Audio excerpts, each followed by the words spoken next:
അങ്ങനെ എല്ലാ ദിവസമൊന്നും പഴങ്കഞ്ഞി കുടിയൊന്നുമില്ല. വല്ലപ്പോഴും ഒരു ദിവസം ഇങ്ങനെ കുറച്ച് ചീനിയും മേടിക്കും.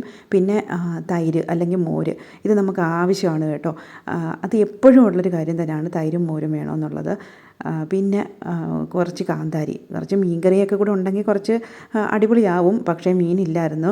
പിന്നെ കുറച്ച് ചമ്മന്തി അരച്ച, ഏട്ടനാണ് ചമ്മന്തി വേണ്ടുന്നത്. എനിക്ക് ചമ്മന്തിയൊന്നും വേണമെന്നില്ല, എനിക്കിത്തിരി ഉണക്കമീനോ അങ്ങനെയൊക്കെയാണ് വേണ്ടുന്നത് കേട്ടോ. അപ്പോൾ നമ്മൾ ചമ്മന്തിയൊക്കെ അരച്ചിട്ടുണ്ട്, കുറച്ച് മോരും കാച്ചി, പിന്നെ കുറച്ച് ഉള്ളിയും മുളകൊക്കെ കൂടെ നമ്മൾ കൈയും കൊണ്ട് തന്നെ ഒന്ന് ഉടച്ച്, പിന്നെ കുറച്ച് ഉപ്പും വെളിച്ചെണ്ണയൊക്കെ ഒഴിച്ച് എടുത്തിട്ടുണ്ട്. അപ്പോൾ നമ്മുടെ പഴങ്കഞ്ഞിയുടെ ഐറ്റങ്ങളെല്ലാം ഇവിടെ റെഡി ആയിട്ടുണ്ട് കേട്ടോ. ഞാൻ തലേന്നേ കുറച്ച് ചോറൊക്കെ വെള്ളത്തിയിട്ട് വെച്ചിരുന്നു. അപ്പോൾ അതാ എടുക്കുകയാണ്. ചീനി ഫ്രോസണാണ്, എന്നാലും കൊള്ളാം, കുഴപ്പമില്ല. പെട്ടെന്ന് വേണമെങ്കിൽ പിന്നെ അതൊക്കെ പറ്റും. പിന്നെ അല്ലെങ്കിൽ പിന്നെ കൊണ്ടുവന്ന് വെട്ടി വൃത്തിയാക്കി അതൊക്കെ കുറച്ച് പാടും. ചിലർ പറയേ എന്നും അവരുടെ വീട്ടിൽ പഴങ്കഞ്ഞിയാണ്, വേറെ കാപ്പിയൊന്നും ഉണ്ടാകത്തില്ല. പക്ഷേ അതൊന്നും ഒരു കാര്യമല്ല കേട്ടോ. ഇതേപോലെ ഗുണമുള്ളൊരു ഐറ്റം വേറെ ഇല്ല. അപ്പോൾ ഞാൻ കഴിക്കുകയാണ്. അപ്പോൾ വന്നാൽ മതി, നിങ്ങൾക്കും തരാം.